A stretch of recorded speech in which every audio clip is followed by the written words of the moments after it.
Have you ever seen facades like this one? A rippling brick screen that opens and closes, and thought, I'd love to design something like that. But I also want it to actually work for Singapore's sun and wind, and not just look cool. For our project, we use Raven, an AI plugin that lives inside Grasshopper, to build a parametric facade pattern that negotiates between shade and ventilation.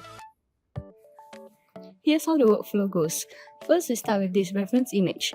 Instead of manually rebuilding the whole logic from scratch, we ask Raven, generate a parametric screen for a 20 by 10 meter facade.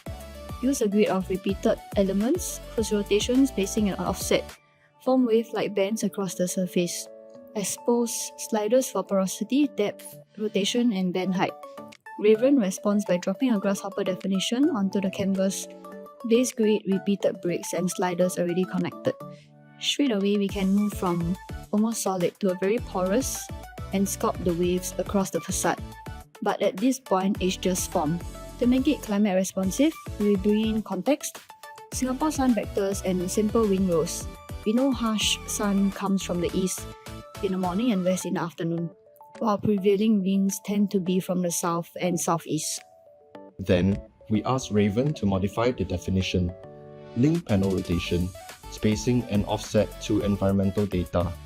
Where solar exposure is high and wind is weak, close the screen for shade.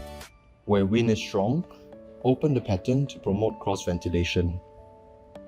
Raven rewires the script to read different zones of the facade and give each a different response. Now when we play with sliders, we're not just changing aesthetics, we're tuning performance parameters.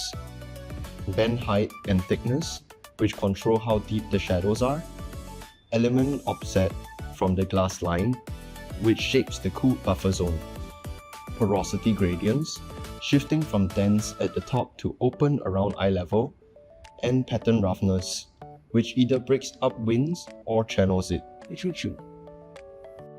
What's powerful here is how quickly we can iterate.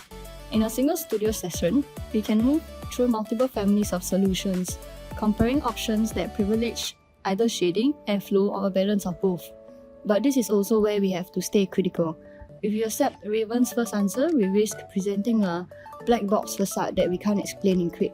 So after generation, we deliberately slow down, we regroup components, we label clusters, and we rewrite parts of the logic ourselves. That way we understand exactly why one part of the screen opens and another part closes.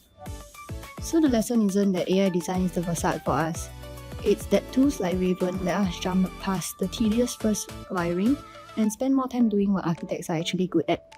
Choosing which parameters matter, grouping them in climate and use, and turning a picture like this into a responsive system that belongs in Singapore, not just on Pinterest.